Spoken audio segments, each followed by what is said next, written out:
Hi, Ross. Hi, Tracy. Last time I observed your lesson but didn't have chance to give feedback. Okay. Do you mind Sure. me giving you some feedback now? Okay. So I think your lesson was quite engaging, but some activities I don't think students understand what you said, but your final task was quite good and was interesting. If you're a manager, a supervisor, or a teacher mentor, and you've ever given feedback to a teacher like the feedback Tracy just gave me, we've got a surprise for you. You're doing it all wrong, and we're going to tell you why after this.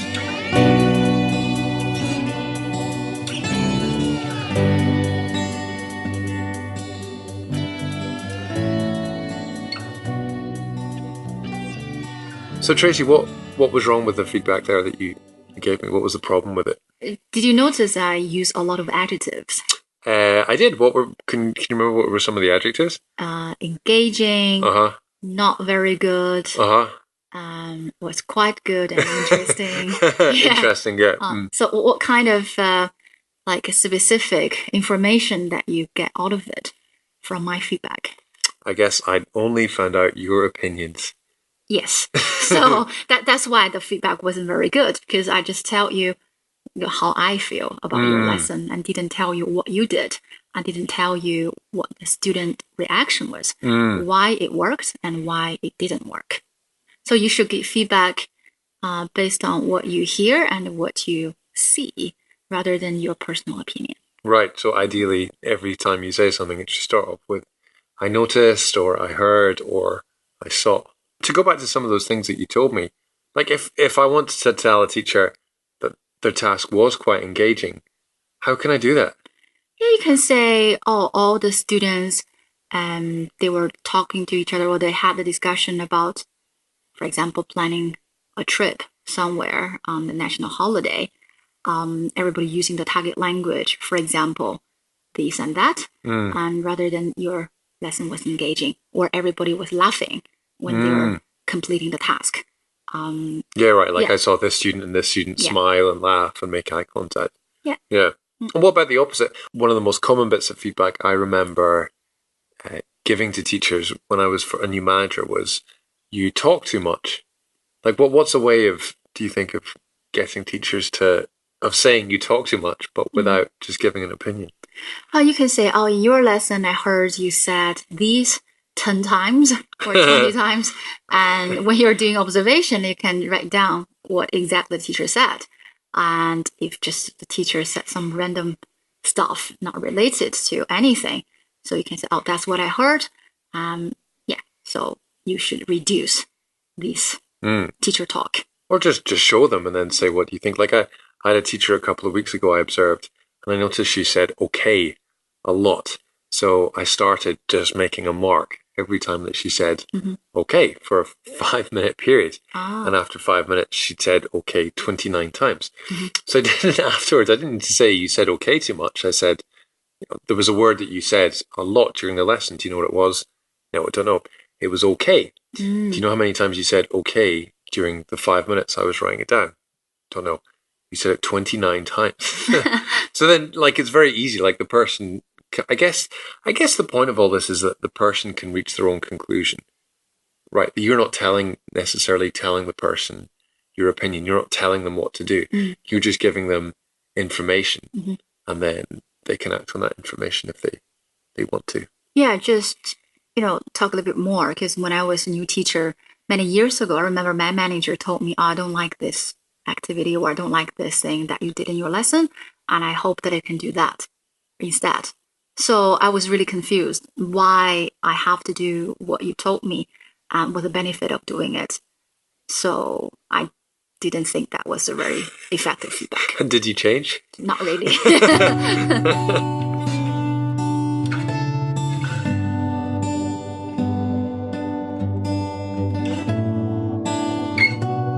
I agree with you, and we should try to give more like facts, right? But on the other hand, I think it's important to add a little bit like personalized, feelings or opinion, not too much. Maybe you can start something, I really like the activity, and then you give them more details and why it was a good activity.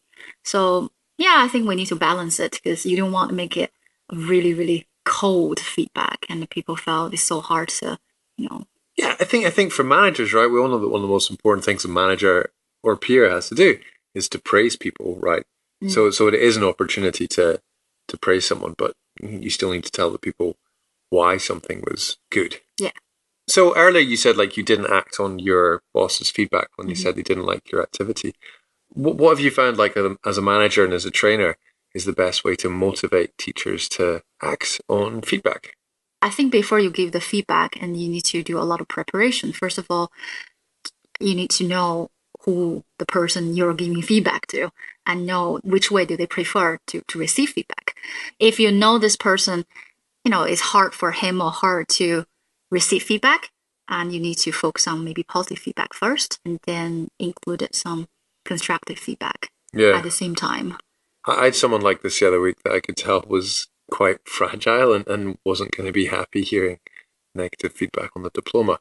So anyway, I made sure that I told her what she needed to do differently, focused on a bit on what she did that was all right. And then, interestingly, I always ask people at the end, do you have any other questions for me? So after Mm. you've given all the feedback, I always say, is there anything else you want to ask? And she asked, can you tell me the thing that I did best in the class? And I thought that was so interesting that, usually people, this was for the diploma, right? Usually people want to know what they can do differently next time, or they want like a tip for the next class, or how could I do this? But for this person, like her self confidence, I guess, was the most Mm. important thing for her. Yeah. And also I think we should just give them options. I think it's just very simple before you give the feedback and just ask them which way do you prefer and do you want me to give you direct feedback first and you ask me questions, or would you like to look at all these guided questions first and do self-reflection and then I can tell you my feedback Mm. afterwards, or you want to have a discussion based on some of your concerns or some of the problems that you had in this lesson. Yeah. Mm-hmm. I even, when I was a manager or director of studies in a school, I even used to give people the preference of whether I observed them or not. I remember I had one teacher who hated being observed. And every time you observed him, it was like you could tell that he didn't want you in there and he really, really didn't like it. In the end, I just said, do you want me to observe you? And he said no. And I stopped observing him. When I was teaching in the classroom next door, I could hear that he was doing a good job, Mm-hmm. right? And you can see through the window. And so if it wasn't something that was helping him, so yeah, why kind of force that on someone? Yeah.